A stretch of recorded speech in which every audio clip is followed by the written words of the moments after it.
السلام عليكم ورحمة الله وبركاته. الحمد لله رب العالمين، والصلاة والسلام على سيدنا محمد صلى الله عليه وسلم وآله وصحابه أجمعين. ما بعد، فقد قال الله تعالى في القرآن الكريم وفي القرآن المجيد: فأعوذ بالله من الشيطان الرجيم. بسم الله الرحمن الرحيم. لقد رضي الله عن المؤمنين إذ يبايعونك تحت الشجرة فعلم ما في قلوبهم فأنزل السكينة عليهم وأثابهم فتحا قريبا. صدق الله العظيم. سبحانك لا علم لنا إلا ما علمتنا إنك أنت العليم الحكيم. اللهم رب اشرح لي صدري ويسر لي أمري واحلل عقدة من لساني يفقهوا قولي. الصلاة والسلام عليك يا رسول الله، الصلاة والسلام عليك يا حبيب الله، الصلاة والسلام عليك يا رحمة للعالمين صلى الله عليه وسلم. புகழ் அனைத்தும் அல்லாஹ் ஒருவனுக்கே உண்டாகட்டுமாக. இருளாக சர்தார் எம்பெருமான ரசூல் கரீம் ஸல்லல்லாஹு அலைஹி வஸல்லம் அவர்களின் மீதும், அன்னாரின் குடும்பத்தார்கள், வழித்தோன்றர்கள், வழியை பின்பற்றியவர்கள், நாதாக்கள், நல்லடியார்கள், குறிப்பாக நம் அனைவர் மீதும் அல்லாஹ்வின் சாந்தியும் சமாதானமும் கருணையும் கிருபையும் என்றென்றும் நின்று நிலவட்டமாக ஆமீன். சங்கைக்குரிய அல்லாஹ்வின் நல்லடியார்களே, அருமை சகோதரர்களே, அல்லாஹ்வின் அளப்பெரும் கருணையினால் புனிதமான ஜுமால் தினத்திலே ஈருலக சென்றல் பெருமானார் ஸல்லல்லாஹு அலைஹி வஸல்லம் அவர்கள் இந்த உலகத்திற்கு வந்துதித்த புனித மாதமாக இருக்கக்கூடிய ரபியுல் அவல் மாதத்திலே நாம் எல்லாம் வீட்டிருக்கின்றோம். சென்ற வாரங்களிலே அண்ணல் பெருமானார் ஸல்லல்லாஹு அலைஹி வஸல்லம் அவர்கள் அகிலத்தில் நிகழ்த்திய அற்புதங்கள் என்ற தலைப்பிலே பல செய்திகளை நாம் பார்த்து வருகின்றோம். அந்த வரிசையிலே இன்னும் சில செய்திகளை நாம் இன்று பார்க்க போகின்றோம். அண்ணல் பெருமானார் அகிலத்தில் நிறைய எண்ணற்ற அற்புதங்களை அல்லாஹ்வின் உத்தரவுப்படி நிகழ்த்தி காட்டியுள்ளார்கள். அதே சமயத்திலே மக்களுக்கு தெரியும் வகையில் வெளிப்படுத்தி காட்டிய அண்ணல் பெருமானார் தனக்குள்ளேயே நிறைய அற்புதங்களை, கோடிக்கணக்கான அற்புதங்களை வைத்திருந்தார்கள் என்றும் நாம் பார்க்க முடியும். அல்லாஹ் ரப்பல் ஆலமீன் அண்ணல் பெருமானாருக்கு வழங்கிய பெரிய அற்புதங்கள் சில உண்டு. பெரும் அற்புதங்கள், பேரற்புதம் என்பதாக சொல்லலாம். அதில் முதலிடத்தில் இருப்பது நாம் சென்ற வாரத்தில் நாம் பார்த்தோம், அல் குர்ஆன், அல்மறை. அல் குர்ஆனை அல்லாஹ் ரப்பல் ஆலமீன் பேரற்புதமாக அண்ணல் பெருமானாருக்கு அல்லாஹ் வழங்கினான். அதை பற்றிய செய்திகளை எல்லாம் நாம் பார்த்தோம். குர்ஆனை போன்று ஒரு வேதத்தையோ அல்லது குர்ஆனில் உள்ள ஒரு சூறாவை போன்றோ அல்லது குர்ஆனில் உள்ள ஒரு வசனத்தை, ஆயத்தை போன்ற கூட உலகத்தில் எவராலும் கொண்டு வர முடியாது. கியாமத்தினால் வந்துவிட்டாலும் சரி, உலகத்தில் இருக்கக்கூடிய அத்தனை கோடி மக்கள் ஒன்று சேர்ந்தாலும் அதை போன்ற ஒரு வசனத்தில் கூட கொண்டு வர முடியாது என்பதை அல்லாஹ் நமக்கு சாட்சியாக குர்ஆனிலே நமக்கு சொல்லி காட்டுகின்றான், சவால் விடுகின்றான் என்ற செய்திகளை நாம் பார்த்தோம். அந்த குர்ஆனுடைய வார்த்தைகளில், வசனங்களில் அல்லாஹ் சொல்கின்ற வாழ்க்கை நெறிமுறைகளை கண்மணி நாயகம் ஸல்லல்லாஹு அலைஹி வஸல்லம் அவர்கள் தங்களுடைய வாழ்க்கையிலேயே கொண்டு வந்திருந்தார்கள். அதை நமக்கு அழகாக செய்து காண்பித்தார்கள். குர்ஆனை தங்களுடைய வாழ்க்கையாகவே பெருமானார் கொண்டார்கள் என்று வரலாறு சொல்லும். சஹாபாக்கள் அன்னை ஆயிஷா ரலியல்லாஹு அன்ஹா அவரிடத்திலே போய் கேட்டார்கள், அன்னை அவர்களே, அண்ணல் பெருமானாருடைய வாழ்க்கை எப்படி இருந்தது, அவருடைய வாழ்க்கை எப்படி இருந்தது என்ற பெருமானாரை பற்றி பெருமானாரின் அருமை துணைவியார் இடத்திலே போய் கேட்ட பொழுது அன்னை ஆயிஷா ரலியல்லாஹு அன்ஹா அவர்கள் சொன்னார்கள், நீங்கள் குர்ஆனை ஓதவில்லையா? குர்ஆன் தான் பெருமானாருடைய வாழ்க்கை என்பதாக சொன்னார்கள். குர்ஆனிலே ஒரு மனிதன் எப்படி வாழ வேண்டும் என்று அல்லாஹ் சொல்லி காட்டுகின்றானோ அதை அப்படியே தன்னுடைய வாழ்க்கையிலே டெமோவாக செய்து காண்பித்தவர்கள் கண்மணி நாயகம் ஸல்லல்லாஹு அலைஹி வஸல்லம் அவர்கள். குர்ஆனுடைய அந்த பேர் அற்புதமாக இருக்கக்கூடிய திருமறையை தங்களுடைய வாழ்க்கையிலே கொண்டவர்கள் பெருமானார். அதற்கடுத்து நிறைய பேர் அற்புதங்களை இந்த உலகத்திலே மக்கத்து குறைஷிகளுக்காக செய்து காண்பித்தார்கள் பெருமானார். நிலாவை பிளந்தது நாம் எல்லாம் அறிந்த செய்தி. பிரபலமான ஒரு அற்புதம் என்று நாம் பார்த்தால் நிலாவை பிளந்தது. சந்திரனை இரண்டாக பிளந்து காண்பித்தார்கள். சில மக்கள் ஈமான் கொண்டார்கள், பல மக்கள் அதை கொண்டு ஈமான் கொள்ளவில்லை. முஹம்மது அவர்கள் எங்களுக்கு சூனியம் செய்துவிட்டார் என்று பெருமானாரை இகழ்ந்து பேசினார்கள் மக்கத்து குறைஷிகள்.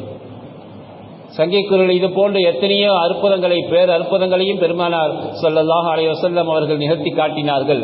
சிறிய சிறிய அற்புதங்களையும் தங்களுடைய வாழ்க்கையிலே பெருமானாருடைய வாழ்க்கையை நாம் ஆய்வு செய்யும் பொழுது ஒவ்வொரு அசைவும் அணு அளவும் கூட அத்தனையும் அற்புதமாகத்தான் திகழ்ந்தது என்பதாக நாம் பார்க்கின்றோம்.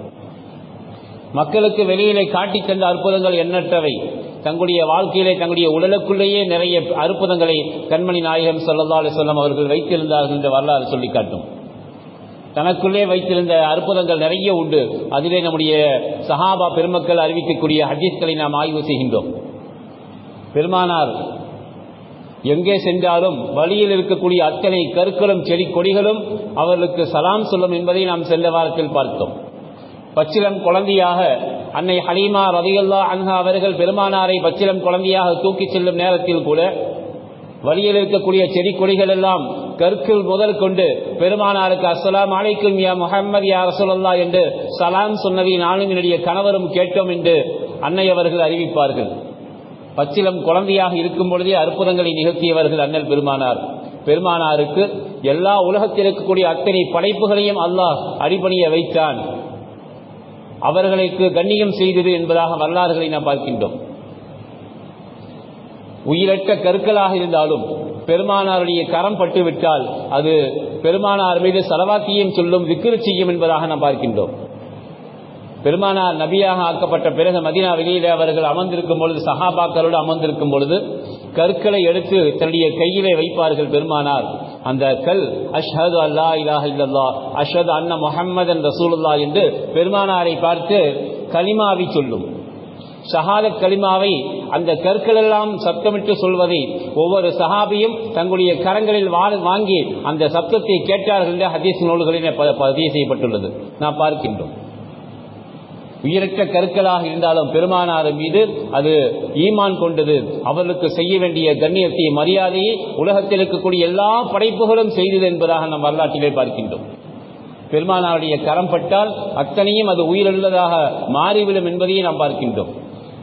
அதே போல கண்மணி நாயகம் ஸல்லல்லாஹு அலைஹி வஸல்லம் அவர்கள் வெளியிலே சென்றால் சூரியனுடைய வெயில் அதனுடைய வெப்பம் அவர்கள் மீது விழாமல் மேகம் நிழல் கொடுக்கும் என்பதாக ஹதீஸில் பார்க்கின்றோம். இது பிரபலமான நிகழ்ச்சிகளாக நாம் பார்க்க முடிகின்றது. நபி அவர்களாக அனுப்பப்படுவதற்கு முன்னால் வாலிப நேரத்திலே கண்மணி நாயகம் ஸல்லல்லாஹு அலைஹி வஸல்லம் அவர்கள் தங்களுடைய வாலிபத்திலே அன்னை கதீஜா ரலியல்லாஹு அன்ஹா அவர்களுடைய வியாபார கூட்டத்திலே வியாபாரத்திற்கு தலைமை தாங்கி அந்த வாலிப குழுவிற்கு தலைமை தாங்கி வெளிநாட்டிற்கு சென்று வியாபாரத்திற்காக செல்லக்கூடிய நேரத்திலே சென்றுவிட்டு வந்த பிறகு பெருமானாரை பற்றி அன்னை கதீஜா ரலியல்லாஹு அன்ஹா அவர்கள் தங்களுடைய அந்த அடிமை பெண்ணிடத்திலே விசாரிக்கின்றார்கள். நீ முகம்மதோடு நீ சென்றாய் அல்லவா, அவர்களை பற்றி நீ விளக்கமாக எனக்கு சொல். காரணம், பெருமானாரை மணமுடிப்பதற்கு அன்னை கதீஜா ரலியல்லாஹு அன்ஹா அவர்கள் விருப்பம் கொண்டிருந்தார்கள். அதனால் பெருமானாரை பற்றி விசாரிக்கின்றார்கள். பெருமானாரை பற்றி விசாரிக்கும் பொழுது அந்த வியாபார கூட்டத்திலே வியாபாரத்திற்காக சென்ற நேரத்திலே நடந்த அற்புதங்களை அன்னை அவர்களுடைய அடிமை பெண் விவரிக்கின்றார்கள். பெருமானாரோடு நான் செல்லும் நேரத்திலே வானத்திலே மேகம் புடைபிடித்துக் கொண்டே வந்தது. எந்த இடத்திலும் எந்த சூழ்நிலையிலையும் பெருமானாருடைய நிழல் கீழே விழுவதை நான் காணவில்லை என்பதாக சொல்லுவார்கள். பெருமானாருடைய நிழல் பூமியிலே எந்த சந்தர்ப்பத்திலும் விழுந்ததாக வரலாறுகளை பார்க்க முடியாது. காரணம், பெருமானாருக்கு ஒரு நிழல் இருப்பதை கூட அல்லாஹ் ரப்பல் ஆலமீன் விரும்புவதில்லை என்பதாக சூஃபியாக்கள் சொல்லுவார்கள். பெருமானாரை போன்று இன்னொன்று என்பதாக வருவதே அல்லாஹ் விரும்பவில்லை. எனவே பெருமானாருக்கு மேகத்தை குடைபிடிக்க செய்து அல்லாஹ் ரப்பல் ஆலமீன் பெருமானாருடைய நிழலை பூமியில் விழாமல் பாதுகாத்தான் என்பதாக பெரியோர்கள் நமக்கு சொல்லித் தருவார்கள்.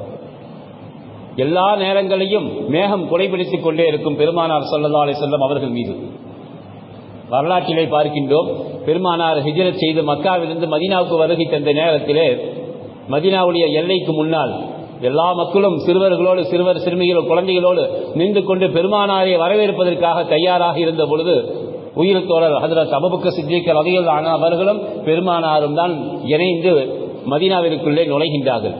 உள்ளே வரக்கூடிய நேரத்திலே மதீனாவாசிகளுக்கு அன்சாரி சஹாபாக்களுக்கு இதில் யார் பெருமானார் யார் அபூபக்கர் என்று தெரியவில்லை. முழிக்கின்றார்கள், யோசிக்கின்றார்கள். ஆனால் வருகின்ற அந்த நேரத்தின் நிலையை பார்த்துவிட்டு மேகம் பெருமானாருக்கு குடைபிடிப்பதை கண்டு சொன்னார்கள், இவர்கள் தான் முஹம்மது ரசூலுல்லாஹ், இவர்கள் தான் நபி அவர்கள் பெருமானார் என்று சஹாபாக்கள் அன்சாரி சஹாபாக்கள் அடையாளம் கண்டார்கள் என்று சொன்னால் பெருமானாருடைய அற்புதத்தை நாம் விளங்க வேண்டும். இன்னும் வரலாற்றிலே நமக்கு சொல்லித் தருவார்கள். கண்மணி நாயகம் ஸல்லல்லாஹு அலைஹி வஸல்லம் அவர்கள் தங்களுடைய உடலிலேயே நிறைய அற்புதங்களை வைத்திருந்தார்கள். பெருமானார் நம்மை போன்ற மனிதர்கள் அல்ல, நம்மை போன்று சாதாரணமான மனிதர்கள் அல்ல.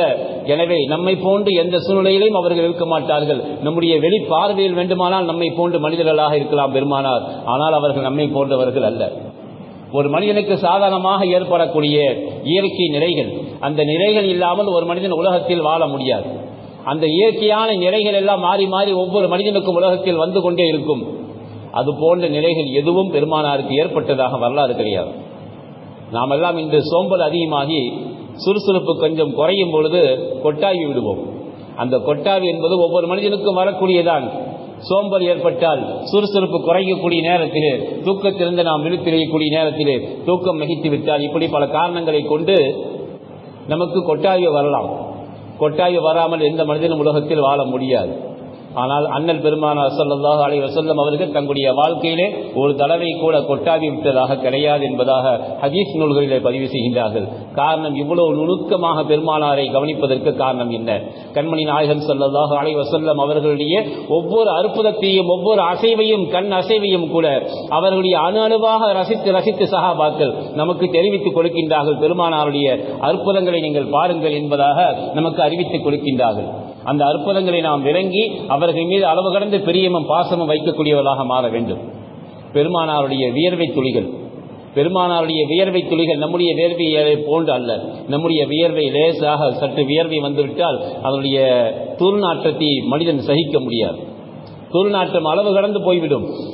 எவ்வளவு வாசனை திரவியங்கள் பூசினாலும் லேசாக வியர்வை வந்துவிட்டால் அவனுடைய நிலை எப்படி இருக்கின்றது நாம் சிந்திக்க வேண்டும். ஆனால் அண்ணல் பெருமானாருடைய உடலில் ஏற்படக்கூடிய வியர்வை துளிகள் கஸ்தூரியை விட அதிகம் நறுமணம் உள்ளதாக, வாசம் உள்ளதாக இருந்தது என்பதாக சஹாபாக்கள் அறிவிக்கின்றார்கள். சஹாபாக்குடைய நபி அவர்களுடைய குப்பிமா, அவருடைய தந்தையின் சகோதரியை வீட்டிலே கண்மணி நாயகம் ஸல்லல்லாஹு அலைஹி வஸல்லம் அவர்கள் அடிக்கடி போய் தங்குவார்கள். பகல் நேரங்களிலே அங்கே உறங்குவதற்காக செல்லுவார்கள். உறங்குவதற்காக செல்லக்கூடிய நேரத்திலே அவர்கள் கோரை பாயிலே படுத்திருப்பார்கள். கோரை பாயுடைய அச்சு அவருடைய முதுகிலே அப்படியே படிந்திருக்கும். ஒரு நேரத்திலே அப்படி அவர்கள் உறங்கிக் கொண்டிருக்கும் நேரத்திலே சிறிது சப்தம் கேட்டது. சுரண்டுவதை போன்று சத்தம், தங்களுடைய உடலிலே ஏதோ ஒன்று சுரண்டுவதை போன்று சத்தம் கேட்ட கண்மணி நாயகம் ஸல்லல்லாஹு அலைஹி வஸல்லம் அவர்கள் திரும்பி பார்த்தார்கள். தங்களுடைய குப்பிமா அவர்கள் தங்களுடைய உடலில் இருந்து அப்படியே வேர்வையை சுரண்டி கொண்டு இருக்கின்றார்கள். என்ன செய்து கொண்டிருக்கின்றீர்கள் என்று கேட்ட பொழுது அவர்கள் சொன்னார்கள், யா ரசூலல்லாஹ், உங்களுடைய வேர்வையெல்லாம் நான் குப்பியிலே சேமித்துக் கொண்டிருக்கின்றேன். இந்த பாத்திரத்திலே, பாட்டிலே நான் சேமித்து வைத்துக் கொண்டிருக்கின்றேன். காரணம் என்ன? உங்களுடைய வேர்வை கஸ்தூரியை விட அதிக நறுமணம் உள்ளதாக, வாசம் உள்ளதாக இருக்கின்றது. எனவே எங்களுடைய நறுமண பொருட்களிலே இவற்றை நாங்கள் கலந்து நாங்கள் பயன்படுத்தக்கூடியவர்களாக இருக்கின்றோம் யா ரசூலல்லாஹ். அதனால கீழே வேர்வை விழுந்து விடாமல் அதை சுரண்டி சுரண்டி நான் சேமித்து வைத்துக் கொண்டிருக்கின்றேன் என்று சொன்ன பொழுது கண்மணி நாயகம் ஸல்லல்லாஹு அலைஹி வஸல்லம் அவர்கள் தங்களுடைய கடவாய் பற்கள் தெரியும் அளவிற்கு சிரித்தார்கள் என்று வரலாறு சொல்லி காட்டுகின்றது. அவர்கள் சொல்லி இருக்கலாம், வேர்வையெல்லாம் சொல்லக்கூடாது என்று சொல்லியிருக்கலாம் அல்லவா? ஆனால் பெருமானார் அதை அனுமதித்தார்கள். அதை வரவேற்கும் விதத்திலே அவர்கள் என்ன சொன்னார்கள்? சிரித்தார்கள் என்று வரலாறு சொல்லி காட்டுகின்றது. பெருமானாருடைய வேர்வை துளிகள் கஸ்தூரியை விட அதிக நறுமணம் உள்ளதாக இருக்கும். அதே போல நம்முடைய வாழ்க்கையிலே ஈ கொசுக்கள் எல்லாம் நம்மை கடிக்கும். ஈ கொசுக்கள் எல்லாம் நம்முடைய வாழ்க்கையிலே நிறைய கடிப்பது உண்டு. ஆனால் அண்ணல் பெருமானாருடைய வாழ்க்கையிலே ஒரு தடவை கூட ஈ கொசுக்கள் கடித்ததாக வரலாறுகளை பார்க்க முடியாது. நம்முடைய வாழ்க்கையிலே சளித்தொல்லைகள் நமக்கு இருக்கும். பெருமானாருக்கு வாழ்க்கையில எந்த சூழ்நிலையும் சளித்தொல்லை என்பது இருந்ததாக நாம் பார்க்க முடியாது. அதே சமயத்திலே கண்மணி நாயகம் ஸல்லல்லாஹு அலைஹி வஸல்லம் அவருடைய அற்புதங்களை நாம் பார்க்கும் பொழுது நாம் எல்லாம் ஒளி செய்து விட்டு நாம் உறங்குகின்றோம். ஒழு முறிவதற்குரிய காரணங்கள் என்று நிறைய காரணங்களை நம்முடைய கிதாபுகளிலே பதிவு செய்வார்கள். ஆனால் இன்றைக்கு நாம் அந்த சட்டங்களை தெரிந்து கொள்வதற்கு தயாராக இல்லை. ஒழு முறிக்கக்கூடிய செயல்கள் என்ன, ஒழுவை முறிக்காத செயல்கள் என்ன? ஒரு மனிதன் ஒழு செய்துவிட்டு நேராக அமர்ந்து கொண்டு தங்களுடைய பெற்றிட்டு பின்பகுதி கீழே சாய்ந்து விடாமல் அப்படியே அமர்ந்து கொண்டு லேசாக தூங்கினால் அவருடைய ஒழு முறியாது என்று மார்க்கம் சொல்லும். அசந்து தூங்கினால், அவர் ஒரு இடத்திலே சாய்ந்து அமர்ந்திருக்கின்றார், அந்த சாய்வான பகுதியை கொஞ்சம் தள்ளிவிட்டால் அவர் கீழே விழுந்துடுவார். சுய நினைவில்லாமல் தூக்கத்திலே இருந்தால், என்ன நடக்கிறது என்று அறியாத நிலையிலே அவர் தூங்கினால் அவருடைய ஒழு முறிந்துவிடும் என்று மார்க்கம் சட்டம் சொல்கின்றது. நாம் எல்லாம் நேராக படுத்துறங்கினால் சற்று அசந்து தூங்கினாலும் கூட நம்முடைய ஒளு முறிந்துவிடும். காரணம், ஒளு முறிவதற்குரிய காரணங்கள் காற்று பிரிவது. காற்று பிரிகிறதா இல்லையா என்பதை கூட அறியாமல் நாம் உறங்கினால் நம்முடைய ஒளு முறிந்துவிடும். ஆனால் கண்மணி நாயகம் ஸல்லல்லாஹு அலைஹி வஸல்லம் அவருடைய வாழ்க்கையிலே எப்பொழுதும் ஒளு முறிந்ததாக வரலாறுகளை பார்க்க முடியாது. தூக்கத்திலே ஒளு முறிந்ததாக அவர்கள் தூங்கினாலும் கூட பெருமானார் சொல்லுவார்கள், நான் உறங்கினாலும் என்னுடைய கண்கள் தான் உறங்குமே தவிர நபிமாருடைய கல்பு எப்பொழுதும், இருதயம் எப்பொழுதும் உறங்காது, அது முழித்துக் கொண்டே இருக்கும் என்று சொல்லுவார்கள். ஹதீஸ்களை நிறைய பார்க்கின்றோம் அதற்கு உதாரணங்களை. பெருமானார் ஸல்லல்லாஹு அலைஹி வஸல்லம் அவர்கள் தஹஜ்ஜுத் தொழுகைக்காக எழுந்து தொழுகுவார்கள். ஃபஜ்ருடைய பாங்கு சொன்ன பிறகு சுன்னத் தொழுதுவிட்டு முன் சுன்னத்தை தொழுதுவிட்டு சிறிது நேரம் படுத்திருப்பார்கள். இகாமத் சொல்லக்கூடிய நேரம் வந்தவுடன் ஹஜ்ரத் பிலால் ரலியல்லாஹு அன்ஹு அவர்கள் சென்று அழைப்பார்கள், யா ரசூலல்லாஹ், காமத் சொல்வதற்குரிய நேரம் வந்து விட்டது என்று சொல்லுவார்கள். உடனே அப்படியே எழுந்து வந்து மீண்டும் ஒளு செய்யாமல் பெருமானார் வந்து தொழுக வைப்பார்கள், இமாமத்தை செய்வார்கள். சஹாபாக்கள் கேட்டார்கள், யா ரசூலல்லாஹ், நீங்க சுன்னத் தொழுது விட்டு கொஞ்ச நேரம் உறங்கினீர்களே, ஒளு செய்யவில்லையே, உறங்கினால் ஒளு முறிந்துவிடும் என்று நீங்கள் சொன்னீர்கள், ஆனால் நீங்கள் உறங்கிவிட்டு வந்து அப்படியே தொழுக வைக்கின்றீர்கள், நீங்கள் ஒளு செய்யவில்லையே என்று கேட்ட பொழுது பெருமானார் சொன்னார்கள், அப்பொழுதுதான் சொன்னார்கள், நாங்கள் தூங்கினால் எங்களுடைய கண்கள் தான் தூங்குமே தவிர எங்களுடைய கல்பு தூங்காது, எங்களுடைய உள்ளம் எப்பொழுதும் தூங்காது. கண்கள் மூடி இருக்கும், ஆனால் கண்கள் மூடி இருந்தாலும் அருகில் நடக்கும் அத்தனையும் அல்லாஹ் எங்களுக்கு அறிவித்துக் கொடுப்பான், நான் அறிந்தவனாகத்தான் இருக்கின்றேன் என்று அண்ணன் பெருமானார் ஸல்லல்லாஹு அலைஹி வஸல்லம் அவர்கள் சொல்லுவார்கள். நாம் உறங்கினால் பக்கத்தில் என்ன நடந்தாலும் தெரியாது. நம்முடைய தூக்கத்திலே இடி விழுந்தா கூட தெரியாமல் தூங்குறா என்பதாக நாம் எல்லாம் சொல்லுவோம் அல்லவா. நம்முடைய உறக்கம் அப்படித்தான், அருகில் என்ன நடக்கிறது என்பதை அறியாத நிலையிலே நம்முடைய தூக்கம் இருக்கும். ஆனால் அண்ணல் பெருமானாருடைய அற்புதங்களில் ஒன்று, அவர்கள் கண்கள் மூடியிருந்தாலும் அருகில் நடக்கக்கூடிய அத்தனையும் முழுமையாக அறிந்தவர்கள் அண்ணல் பெருமானார் ஸல்லல்லாஹு அலைஹி வஸல்லம் என்று நாம் பார்க்கின்றோம். அதே போல பெருமானார் அவருடைய வாழ்க்கையிலே அவர்கள் உடலிலிருந்து வெளியாகக்கூடிய அசுத்தம் மலஜலம் என்பதாக நாம் பார்க்கின்றோம் அல்லவா. நம்முடைய வாழ்க்கையில மலஜலம் வெளியிலே பார்க்கக்கூடிய நிலையில் இருக்கும், ஆனால் அண்ணல் பெருமானாருடைய மலஜலத்தை, நஜீசை, அசுத்தத்தை உலகத்தில் யாரும் கண்டது கிடையாது. உலகத்தில் யாரும் பெருமானாருடைய சிறுநீரை கண்டவர்கள் உண்டு, ஆனால் பெருமானாருடைய மலத்தை உலகத்தில் யாரும் கண்டதாக வரலாறுகளை பார்க்க முடியாது. காரணம், பூமி அவருடைய மலத்தை அப்படியே விழுங்கிக் கொள்ளும் என்ற ஹதீஸிலே நாம் பார்க்கின்றோம். பெருமானாருடைய மலத்தை உலகத்தில் கண்ணால் கண்டவர்கள் யாரும் கிடையாது. அதை சுத்தம் செய்யக்கூடிய நிலை கூட எந்த சஹாபிக்கும் வரவில்லை, பெருமானாருக்கு ஏற்படவில்லை. அவருடைய மலத்தை பூமி அப்படியே விழுங்கிக் கொள்ளும் என்று சொன்னால் பெருமானாருடைய பேர் அற்புதத்தை நாம் விளங்க வேண்டும். சங்கீதங்களில் இன்னும் நாம் பார்க்கின்றோம், பெருமானார் ஸல்லல்லாஹு அலைஹி வஸல்லம் அவர்கள் முன்னால் எப்படி நாம் பார்க்கின்றோமோ அதே போல பின்னாலும் பார்க்கக்கூடிய ஆற்றல் படைத்தவர்கள் அண்ணல் பெருமானார். நாமெல்லாம் முன்னால் மட்டும்தான் பார்ப்போம். முன்னால் பார்ப்பதை கூட நம்முடைய கண் கோளாறுகளின் காரணமாக சில நேரங்களிலே கண் மங்கலாக நம்முடைய ஏதாவது கோளாறுகள் இருந்தால் சற்று தூரத்தில் இருக்கக்கூடிய விஷயங்கள் எல்லாம் நமக்கு கண்ணுக்கு தெரியாது. இதற்கு நிறைய உதாரணங்கள் எல்லாம் நாம் பார்க்க முடியும். சங்கீதங்களை நம்முடைய வாழ்க்கையிலே நாம் எப்படி முன்னால் பார்க்கின்றோமோ அதே போல பின்னால் நடப்பதையும் பார்க்கக்கூடிய ஆற்றல் படைத்தவர்கள் அண்ணல் பெருமானார் ஸல்லல்லாஹு அலைஹி வஸல்லம் அவர்கள் என்று சொன்னால் அது மிகையாகாது. ஒரு அளவை தொழுகையிலே பெருமானார் தொழுகை வைத்துக் கொண்டிருக்கும் பொழுது சிறு தடுமாட்டம், குர்ஆனை ஓதிக்கொண்டிருக்கும் பொழுது சிறு தடுமாட்டம், தொழுது முடித்து விட்டு சொன்னார்கள், அன்பு தோழர்களே, சஹாபாக்களை பார்த்து சொன்னார்கள், அன்பு தோழர்களே, நீங்கள் தொழுகைக்காக வந்து நிற்கும் பொழுது ஒழுவை சரியாக செய்துவிட்டு வாருங்கள். ஒழுவை நீங்கள் அரைகுறையாக செய்து விடாதீர்கள். தொழுகையிலே நீங்கள் சரியாக நில்லுங்கள். சஃப்புகளை நேராக நீங்கள் ஆக்கிக் கொள்ளுங்கள். உங்களுடைய சஃப்புகளை கோணல் மாடலாக நீங்கள் ஆக்கிக் கொள்ளாதீர்கள். உங்களுடைய தொழுகையிலே உள்ளத்தை நீங்கள் ஓர்மைப்படுத்திக் கொள்ளுங்கள். நிறைய விஷயங்களை சொல்லிவிட்டு பெருமானார் சொன்னார்கள், நான் முன்னால் பார்ப்பதை போன்று பின்னாலும் பார்க்கும் ஆற்றலை அல்லாஹ் எனக்கு வழங்கியிருக்கின்றான். நீங்கள் செய்யும் சிறு சிறு தவறுகள் கூட எனக்கு தெரியும் என்று பெருமானார் சொன்னார்கள் என்று சொன்னால் நாம் சிந்திக்க வேண்டும். சங்கீதத்திலே தொழுகையிலே நாம் நிற்கும் பொழுது எப்படி நிற்க வேண்டும் என்ற பாடத்தையும் பெருமானார் கற்றுத் தந்துவிட்டு தங்களுடைய அற்புதத்தையும் வெளிப்படுத்தி நமக்கு சொல்லிக் காட்டுகின்றார்கள். தொழுகையிலே நாம் தொழுகைக்கு தயாராகி வரக்கூடிய நேரத்திலே ஒழுவை அரைகுறையாக நாம் செய்யக்கூடாது. நிதானமாக முழுமையான உறுப்புகளை, எந்தெந்த உறுப்புகளை எப்படி கழுக வேண்டும் என்று மார்க்கம் கற்றுத் தந்துள்ளதோ அதுபோல சரியாக முறையாக தெளிவாக நாம் விளங்கி ஒழு செய்ய வேண்டும். இன்றைக்கு ஒழு என்று எடுத்துக்கொண்டால் எத்தனையோ குறைகள் நம்முடைய வாழ்க்கையிலே உண்டு.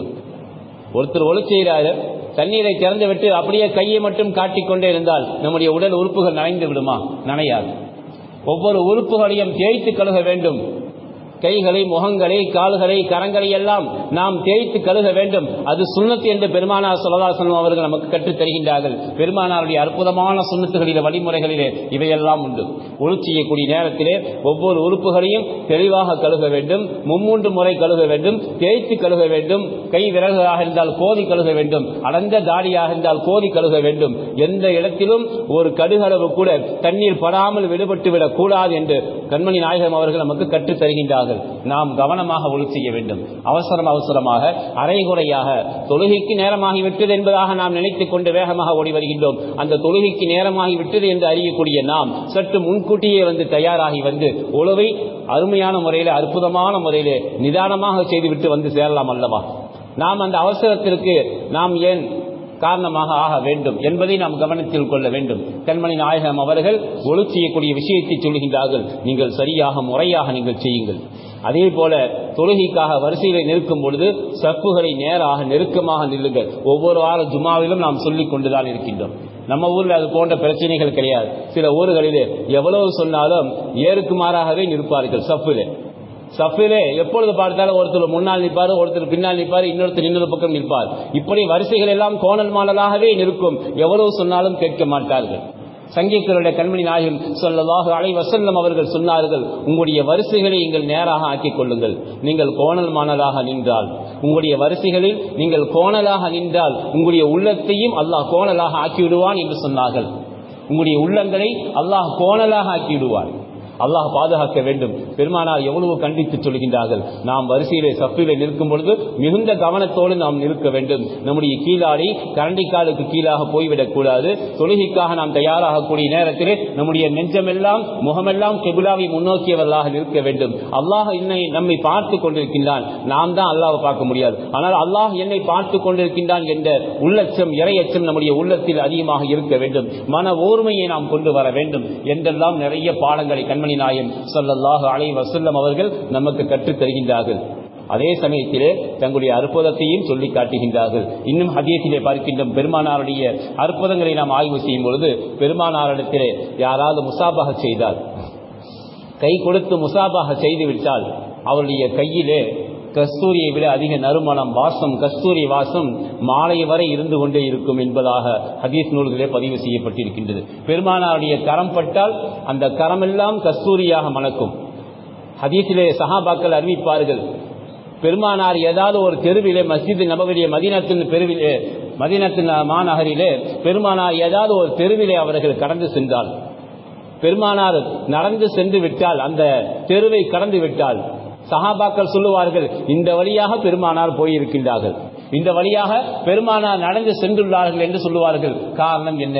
பெருமானார் நடந்தாலும் அந்த தெரு முழுக்க கஸ்தூரி வாசம் வீசும் என்பதாக வரலாறு சொல்லி காட்டுகின்றது. பெருமானாருடைய கரம் பட்டால் அந்த கரம் காலையிலிருந்து மாலை வரை கஸ்தூரியுடைய வாசம் வீசிக்கொண்டே இருக்கும் என்பதாக நாம் பார்க்கின்றோம். பெருமானாருடைய உமிழ் நீர், எச்சில், நம்முடைய எச்சிலை போன்ற உமிழ் நீரை போன்று அல்ல.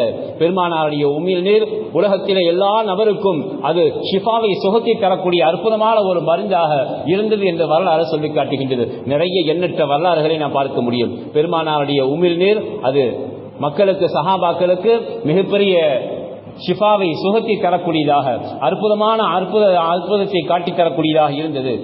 வரலாறுகளை நாம் பார்க்கின்றோம். பெருமானார் ஹிஜ்ரத் செய்து மக்கமா நகரிலிருந்து மதீனாவிற்கு செல்லக்கூடிய நேரத்திலே ஹீரா குகையிலே, சவுர் குகையிலே அவர்கள் தங்கினார் என்று வரலாறு நாம் எல்லாம் அறிந்திருக்கின்றோம்.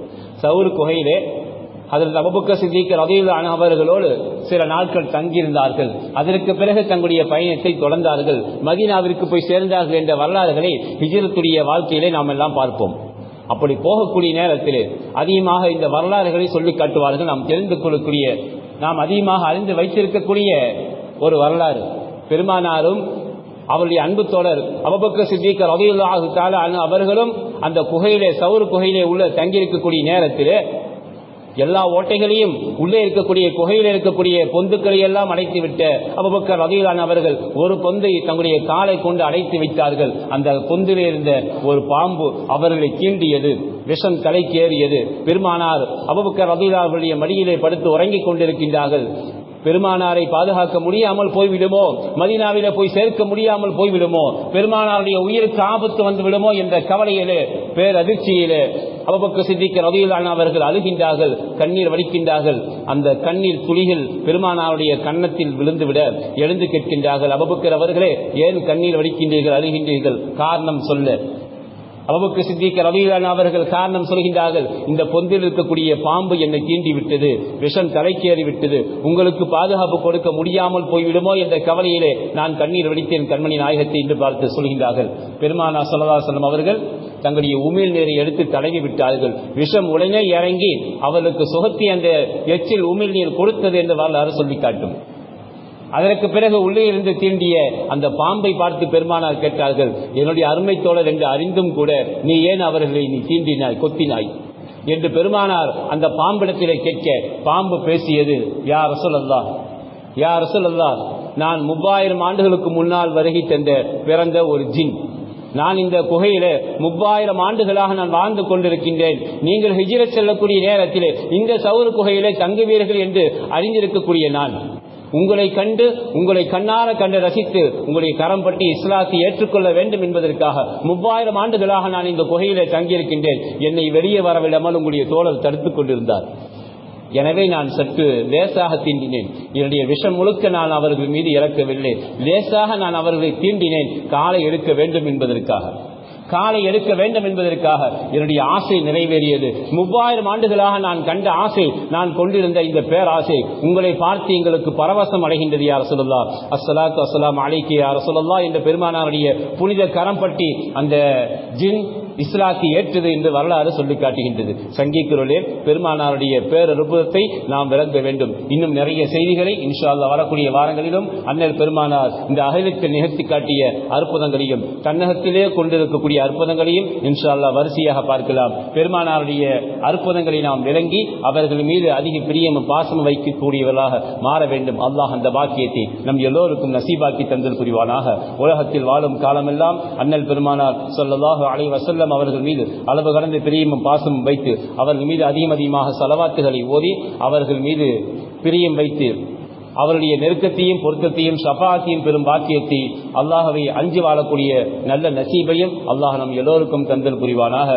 உலகத்தில் வாழும் காலமெல்லாம் உடல் ஆஃபியத்தோடு ஆரோக்கியத்தோடு நிம்மதியாக சந்தோஷமாக உறவுகளையும் குடும்பத்தார்களையும் பெற்றோர்களையும் அரவணைத்தவர்களாக ஆதரித்தவர்களாக நாம் வானம் பூமி ஆபத்தில் துன்பங்களிலிருந்தும் துயரங்களிலிருந்தும் அதே போல மருத்துவமனை சோதனைகள் சிரமங்கள் கஷ்டங்கள் செலவுகளிலிருந்தும் முழுமையான பாதுகாப்பை அல்லாஹ் நம் எல்லோருக்கும் தந்தல் புரிவானாக.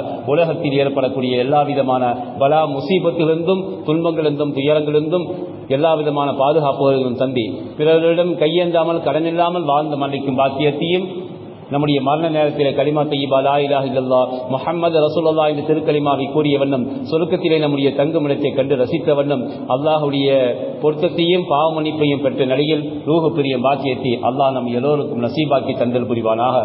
எதை கேட்டோமோ அதன்படி நம்முடைய வாழ்க்கையில் அமல் செய்வதற்குரிய நசீபையும் அல்லாஹ் தந்தல் புரிவானாக. வ ஆகிர் தவானா அனில் ஹம்துலில்லாஹி ரப்பில் ஆலமீன். அஸ்ஸலாமு அலைக்கும் வரஹ்மத்துல்லாஹி வபரகாத்துஹு.